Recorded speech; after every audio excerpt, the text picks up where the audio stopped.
Imagine a world where death does not knock quietly at the door, but storm through cities in minutes, streets filled with lifeless bodies, homes echoing with silence, and the sky itself refuses to shine. This is not fiction. This is prophecy. First comes death, unimaginable, sudden, unstoppable. No army, no medicine, no human effort can stop it. Families vanish overnight. Entire towns wiped out in an instant. And the most terrifying part, death is only the beginning. This is the word of the Catholic.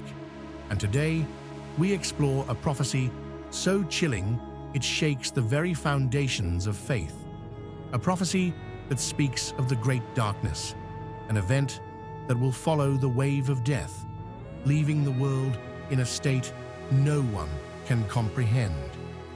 Before the darkness comes, the dead will rise in prophecy, not literally, but in the sense that their bodies, left behind, will challenge every human understanding. Will they decay like normal corpses? Will angels intervene? Will the earth survive the aftermath? The answers are written in the visions of saints and mystics.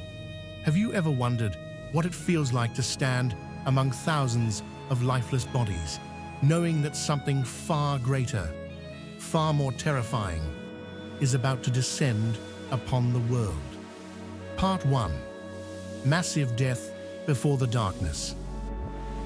Before the great darkness descends, the earth will witness an event so catastrophic that it will leave humanity trembling. Death will sweep across nations like a silent storm. Entire cities will be emptied in a matter of hours. Families will vanish overnight, and the streets will be silent, filled only with lifeless bodies. Saints like Padre Pio and Blessed Anna Maria Taigi foresaw these visions. They described scenes of towns emptied in minutes, people falling suddenly without warning. The suddenness of it will leave survivors shocked, paralyzed with fear. This is not a plague, not a war, but divine judgment, a cleansing of the earth. Can you imagine walking through your neighborhood and seeing homes abandoned, streets covered with the fallen, knowing that there is no one to help you? The prophecy warns us that these deaths are the beginning. They serve as a reminder of human fragility and the immense power of God. Part 2. Fate of the dead bodies. As the bodies accumulate, questions arise. What will happen to them? Will they decay? Will disease spread? Prophecies give a shocking answer. Angels will intervene. The dead will not remain like ordinary corpses. Some visions describe fire from heaven consuming the bodies. Others claim they will vanish completely, disappearing as if they never existed.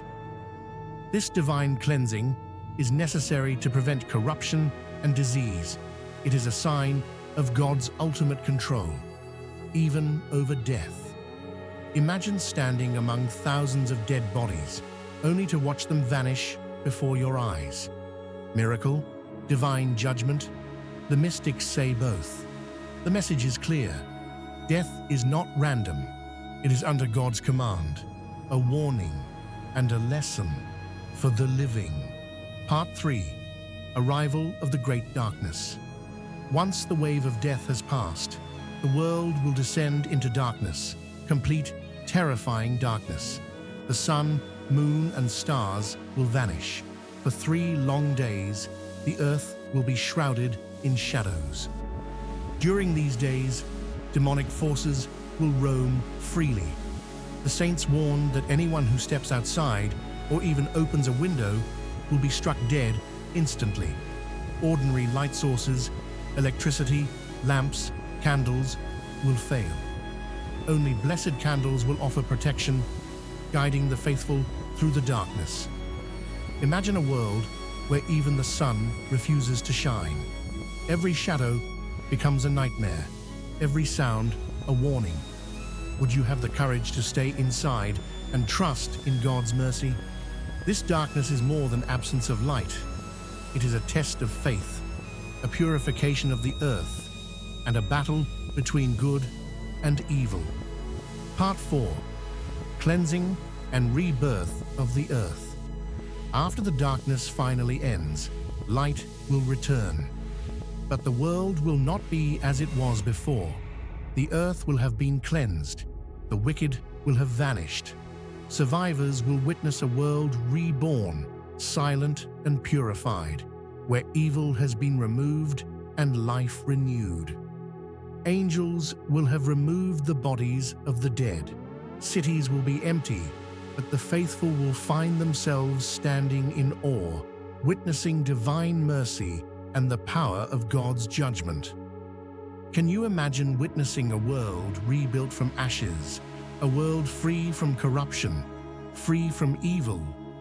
Would you stand among the survivors, knowing that this is the result of divine cleansing? This stage of the prophecy emphasizes renewal. Destruction is not only punishment, but preparation for a world guided by faith. Part 5. Spiritual message for today. The prophecy of the 3 days of darkness is not merely a story of fear or death. It is a profound spiritual lesson for all of us. It reminds us that life on earth is temporary, fragile, and unpredictable. Every moment is a chance to strengthen our faith, seek repentance, and live in alignment with God's will. The deaths, the darkness, and the cleansing of the earth are symbolic of the spiritual battles each one of us faces.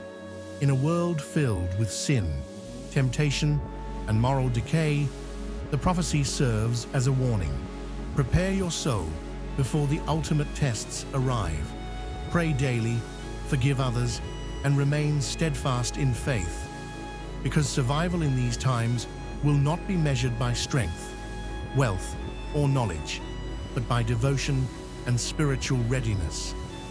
Saints and mystics have consistently emphasized that these events, although terrifying, are acts of divine mercy as much as they are judgment. The earth is being purified, humanity is being warned, and those who take heed will find protection under God's guidance. It is not too late, even today. Prayer, faith, and acts of kindness can prepare you for what is to come. Ask yourself, if these events were to happen tomorrow, would your faith be strong enough to guide you through the darkness? Would your soul be prepared to withstand the trials ahead? The 3 days of darkness are a mirror to our spiritual life. They show us what happens when the world is left to its sins, and what happens when faith and obedience to God are our guiding lights. As the prophecy concludes, we are left with both fear and hope. Fear, because the world can change in a moment, and life can be taken without warning. Hope, because God's mercy is ever present for those who seek Him sincerely. This message is not only a warning, it is an invitation to reflect on your life, to seek forgiveness, and to strengthen your relationship with God. Share this knowledge with family and friends. Remind them that faith is not just a belief, but a shield against the darkness that may come. If you have been moved by this prophecy, take a step today. Pray, reflect, and spread the message. Like this video, subscribe, and stay connected with the Word of the Catholic, where every video is created to guide, enlighten, and strengthen your faith. Remember this: after death comes the great darkness, a test for all of humanity. But after the great darkness comes a new dawn, a world purified, ready for those who remain faithful. Prepare your heart now, because your faith may be the light that guides you through the darkest hours.